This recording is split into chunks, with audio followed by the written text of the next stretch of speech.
जाति का पाठ पढ़ा तो 14% यादव और 19% मुसलमान इसी बिहार में है। तो फिर लालू जी के पार्टी को यहाँ पर एको गो सांसद काहे नहीं है, क्लीन बोल्ड क्यों कर दिया जनता? ठीक है, असदुद्दीन ओवैसी की बात कर रहे हैं या लालू जी की बात कर रहे हैं, तो असदुद्दीन ओवैसी पर ही आ जाइए। असदुद्दीन ओवैसी ने जिस समाज को आवाज़ देने की कोशिश की कि भैया आप अपने समाज की रहनुमाई चुनिए, आप अपने अंदर से स्वयं नेता बनाइए, ठीक है।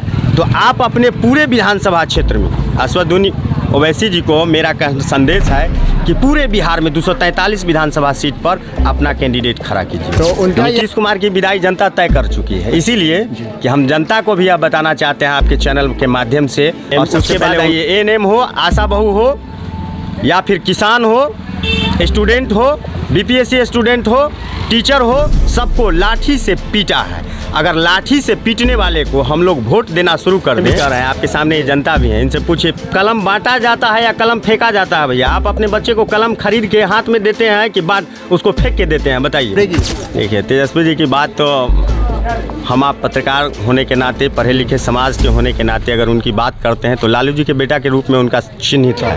मतलब आप कहना चाह रहे हैं कि मुसलमान किसी को भी वोट दे, लेकिन बदनाम रहता है, ठीक है। तो आप देख रहे हैं इस वक्त मिड न्यूज़ और हम हैं इस वक्त कल्याणपुर के एक कोइलाम गांव के चौक पे, जहां हम बिहार चुनाव को लेकर ज़मीनी स्तर पे निरीक्षण के लिए निकले हैं, सर्वेक्षण के लिए निकले हैं। तो यहाँ पे कुछ हमारे चचा लोग बैठे हुए हैं, उनसे हम पूछेंगे कि इस बार बिहार के अंदर क्या महागठबंधन वापसी करेगी या फिर से एनडीए की नीतीश कुमार की सरकार बरकरार रहेगी। देखिए वोट तो गिराते हैं, लेकिन अपनी एक राय होती है कि हाँ किसका रुझान जा रहा है। राय होती है एक बार डायरेक्ट समझ लीजिए, दे या नहीं दे, मुस्लिम भाई तो उसका ही है रिजर्व। नहीं तो फिर भी एक क्या राय है? चाहे नहीं दे, लेकिन गारंटी है मुस्लिम पर कि उसको मुस्लिम मतलब आपको क्या लग रहा है किधर जा रहे हैं? वो तो सब टोटल सब सारा दुनिया जान रहा है कि उसी इधर है। अच्छा, मतलब आप शॉर्टकट में बोलना चाह रहे हैं। बिहार में और भी पार्टी है, जैसे प्रशांत किशोर की पार्टी है, जन सुराज है, वहीं एमआईएम भी सीमांचल में मेहनत करे, उनके बारे में आपको क्या लगता है? एक बार तो बोल दिए आपको मुस्लिम छेहा आपको कांग्रेसी है। अच्छा सीधा, प्रशांत किशोर ऑप्शन चाहे वोट किसी को दे, लेकिन बदनाम है मियाँ। अच्छा, मतलब आप कहना चाह रहे हैं कि मुसलमान किसी को भी वोट दे, लेकिन बदनाम रहता है। चाचा तो देखिए यहाँ पे बहुत सारे लोग हैं जिनकी अपनी अलग अलग राय, और एक भाई मिले जो जन सुराज के भी समर्थन में हैं, और भी हैं, उनसे भी हम पूछते हैं। क्या नाम हुआ आपका? मेरा नाम गौतम कुमार सिंह है और मैं समस्तीपुर जिले के रामभद्रपुर पंचायत से, जो है पंचायत है रामभद्रपुर का, एक कोइलाम गांव है, अभी आप वहां पर स्थित हैं। और यहाँ के हम निवासी हैं, स्थायी निवासी जी फिलहाल। तो आपको क्या लगता है, मतलब फिर से बिहार में तेजस्वी यादव की महागठबंधन वापसी करेगी या नीतीश कुमार फिर से एनडीए के सीएम होंगे? देखिए नीतीश कुमार की विदाई जनता तय कर चुकी है, इसीलिए कि हम जनता को भी अब बताना चाहते हैं आपके चैनल के माध्यम से। नीतीश कुमार की विदाई इसीलिए होगी कि नीतीश कुमार के 20 साल के शासन में जनता ने जिस काम के लिए अपना आवाज़ उठाने के लिए नीतीश कुमार के पास गया, 82 बेर 20 साल में 82 बेर जनता को लाठी से पीटा गया है। एएनएम हो, आशा बहू हो, या फिर किसान हो, स्टूडेंट हो, बीपीएससी स्टूडेंट हो, टीचर हो, सबको लाठी से पीटा है। अगर लाठी से पीटने वाले को हम लोग वोट देना शुरू कर दें, तो आप बताइए कि लोकतंत्र में अधिकार है कि जो नेता हमको लाठी से पीटेगा उसको हम वोट दे करके जिता सकते हैं? नहीं जिता। ये तो जनता तय करेगी कि किसकी सरकार बनेगी, कौन सीएम बनेंगे, कौन गद्दी पे बैठेंगे। लेकिन बहुत सारे लोगों का कहना है कि नीतीश कुमार ने बहुत सारा काम किया, और अभी हालिया में उन्होंने 125 यूनिट फ्री की, अभी कुछ महिला रोजगार योजना भी लेकर के आए हैं। और वहीं तेजस्वी यादव का एक वीडियो बहुत ज़्यादा वायरल हुआ कि वो पूर्णिया में जब यात्रा कर रहे थे तो उन्होंने पेन फेंक के दिया था, जिसपे जनसुराज के प्रशांत किशोर ने भी उन पर कटाक्ष काटा, और उनके अपने भाई तेज प्रताप भी उनके अगेंस्ट बोल गए। हम आपके सामने भी कह रहे हैं, आपके सामने ये जनता भी है, इनसे पूछिए कलम बांटा जाता है या कलम फेंका जाता है? भैया आप अपने बच्चे को कलम खरीद के हाथ में देते हैं कि बाद उसको फेंक के देते हैं, बताइए। जनता दिया जाता है ना। तो तेजस्वी यादव इस लायक है कि कलम फेंक के दे रहे हैं। तो जिस आदमी के पास शिक्षा का कोई इज्जत ही नहीं है, वो आदमी तो कलम फेंकेगा ही नहीं फेंकेगा। तो क्या लग रहा है आपको कि बिहार में किसकी वापसी हो रही है? बिहार में वापसी किसी की नहीं होने वाली है। बिहार नए आगाज़ करने जा रहा है, जनसुराज की तरफ बिहार मुड़ रहा है। आप हमको ये नहीं समझिएगा कि जनसुराज के लोग हैं, जनसुराज के माध्यम की इस पूरे पंचायत में, विधानसभा कल्याणपुर में इस बार जनसुराज का विधायक जीतने वाला है, जनस्वराज के प्रतिनिधि जीतने वाले हैं। इस बार प्रशांत किशोर का यहाँ से जीत होगा। बिहार में एक और पार्टी अभी आई है, मतलब बहुत दिनों से है, असदुद्दीन ओवैसी की पार्टी AIMIM, जिनका सीमांचल में 5 साल पहले 5 विधायक थे। 4 को उनका कहना हुआ कि राजद ने खरीद लिया, वो बिक गए। अभी फिर से उनकी 4 दिन की यात्रा थी और उन्होंने बहुत मेहनत किया और लोगों का जमावड़ा दिखाया। तो क्या लगता है कि अगर वो इस तरफ आते हैं समस्तीपुर में या फिर दरभंगा की ओर जाते हैं, तो क्या लगता है पब्लिक उनके साथ जुड़ेगी?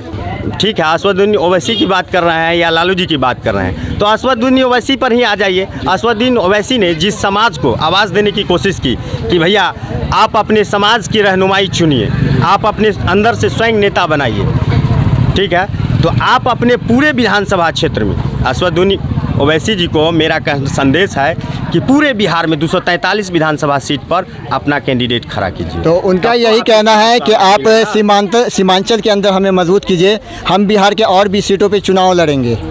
कब लड़िएगा, कब लड़ेंगे? उनका एक ही कहना है कि कुर्मी के अलग नेता हैं, यादव के अपने नेता हैं और मांझी के अपने नेता है, पासवान के नेता है, सब के अपने अपने नेता हैं। फिर मुसलमान अपना नेता क्यों नहीं चुन पा रहा है? सबको चुनना चाहिए, अपने कौम का, अपने बीच से एक अच्छा नेता चुनना चाहिए। तो हम लोग बिहार में इस बार जाति, कौम, धर्म पर चुनाव नहीं लड़ना चाहते। बिहार में इस बार चाहे वोट जिसको भी दे जनता, इस बार बिहार के लोग शिक्षा और रोजगार पर वोट करना चाहते हैं। जाति का पाठ पढ़ा तो 14% यादव और 19% मुसलमान इसी बिहार में है, तो फिर लालू जी के पार्टी को यहाँ पर एको गो सांसद काहे नहीं है? क्लीन बोल्ड क्यों कर दिया जनता? इस बात को देख करके यह समझना चाहिए कि बिहार के जनता अब झांसा में नहीं आएगी। उसके बच्चे को शिक्षा चाहिए, ऐसा शिक्षा चाहिए जिस स्कूल में हमारा बच्चा पढ़े उस स्कूल में इस पंचायत का मुखिया का बेटा भी पढ़े, तब इस यहाँ का व्यवस्था बदलेगा। हमारे बच्चे के लिए दिल्ली पंजाब में रोजगार नहीं, यहीं 15-20 किलोमीटर बिहार के अंदर रोजगार मिलना चाहिए। तो प्रशांत किशोर का यही कहना है कि हम इसलिए बिहार में अपनी सरकार चाहते हैं ताकि जो बिहार के लोग बाहर के लिए पलायन करते हैं, 10,000 15,000 में फैक्ट्री में जाके अपना खून पसीना बहाते हैं और अपने लिए कुछ नहीं कर पाते हैं, तो हम चाहते हैं कि हमारी सरकार आएगी तो हम बिहार में उन्हें रोज़गार देंगे। इसको आप किस रूप से देखते हैं, कैसे रोज़गार देंगे? नीतीश कुमार 20 साल तक रहे, वैसा रोज़गार नहीं दिखा होगा आपको, बहुत सारी सरकारें। तो कैसे प्रशांत किशोर दावा कर रहे हैं? ये प्रशांत किशोर जो दावा कर रहे हैं उसका तथ्य भी बता रहे हैं कि हम रोज़गार कैसे देंगे, शिक्षा कैसे देंगे। तो प्रशांत किशोर की हर एक विजन का वीडियो क्लिप जारी है। आप भी जनता को उस चीज़ का दिखाइए कि भैया शिक्षा कैसे आएगा, रोज़गार कैसे आएगा, पैसा कहाँ से आएगा। और रोज़गार भी बिहार में नहीं है, बिहार से लोग पलायन कर रहा है। अब पलायन एक आदमी की समस्या नहीं है, पलायन केवल गरीब की समस्या नहीं है, पलायन गरीब की समस्या के साथ साथ मध्यम वर्गीय और अमीर लोग की भी समस्या है।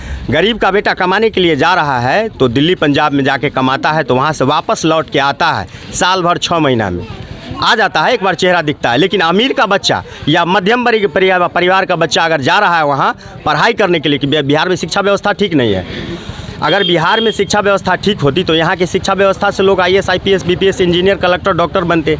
यहाँ के शिक्षा व्यवस्था से नहीं बन रहा है। दिल्ली पंजाब में जाके, कोटा राजस्थान में पढ़ के शिक्षा व्यवस्था से हासिल करके यहाँ आते हैं, उनको नौकरी मिलता है। तो बिहार में इस चीज़ को ठीक करने के लिए हम लोग जो प्रयास कर रहे हैं, यह एक नया प्रयोग है और प्रयास है कि बिहार के लोगों को बिहार में ही शिक्षा रोज़गार मिले। बिहार के लोग इस बात के लिए जगे, बिहार के लोग बिहार को सुधार सकते हैं, दूसरा कोई आदमी। एग्जाम्पल स्वरूप मैं आपको बता रहा हूँ कि हमारे पंचायत के लोग हैं, ये हमारा पंचायत है और हमारे पंचायत को दूसरे पंचायत का लोग तो नहीं सुधारने आएगा, वो हमारी आवाज़ को भी नहीं सुनेगा। क्या आपके गांव में कुछ हो रहा है उससे हमको क्या मतलब है? इस समाज के लोग हम गलत क्या है और सही क्या है हम उनको बताएंगे, वो हमको बताएंगे। लेकिन सरकार का, एनडीए सरकार जो है बिहार में, नीतीश कुमार जिसके CM हैं, उनका तो यही कहना है कि हमने बिहार में बहुत बदलाव किया है, 20 साल में सड़क दिया है, अस्पताल दिया है, रोज़गार पे काम किया है। जो हमारी लड़कियाँ पहले नहीं पढ़ती थी उनके भी पढ़ने का बहुत बढ़िया इंतज़ाम किया। इस पर आपकी क्या राय है? देखिए, आपको कहीं दिखता है कि ऐसा हुआ है बिहार में?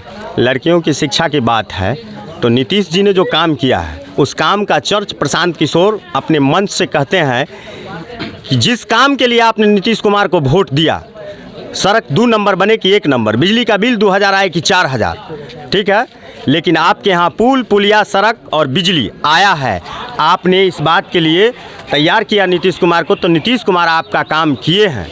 आप वीडियो में कई सारे क्लिप में देखे होंगे कि मुख्यमंत्री जी ऐसा लक्षण कर रहे हैं जैसे लगता है कि मैखाने में बैठे हुए हैं। तो इस प्रकार से अगर करेंगे तो ऐसे ही इसी कारण हम लोग कह रहे हैं कि नीतीश कुमार नहीं चाहिए हमको अब। अच्छा, तो आपको लग रहा है कि सिर्फ आपके कहने से क्या यहाँ की सारी जनता एक तरफ हो गई है कि जन स्वराज प्रशांत किशोर की जो नई पार्टी है वो बिहार में एक तरफ सरकार बनाएगी इस बार? देखिए, जन स्वराज का एक तरफा वोट है ये भी नहीं है, ठीक है। एक तरफा वोट हो जाएगा, जन स्वराज को ही मिलेगा, ऐसी बात नहीं है। बिहार में इस बार पहले दो पहलू था, एक लालू जी और एक नीतीश कुमार। तो नीतीश कुमार और मोदी जी मिला के एक हो गया, लालू जी और कांग्रेस मिला के एक हो गए, तो दो रास्ता था। अब बिहार में तीसरा रास्ता भी खुला है। तो तीसरे रास्ते के तौर पर बिहार में चुनाव जीतने के लिए 31% वोट की ज़रूरत है।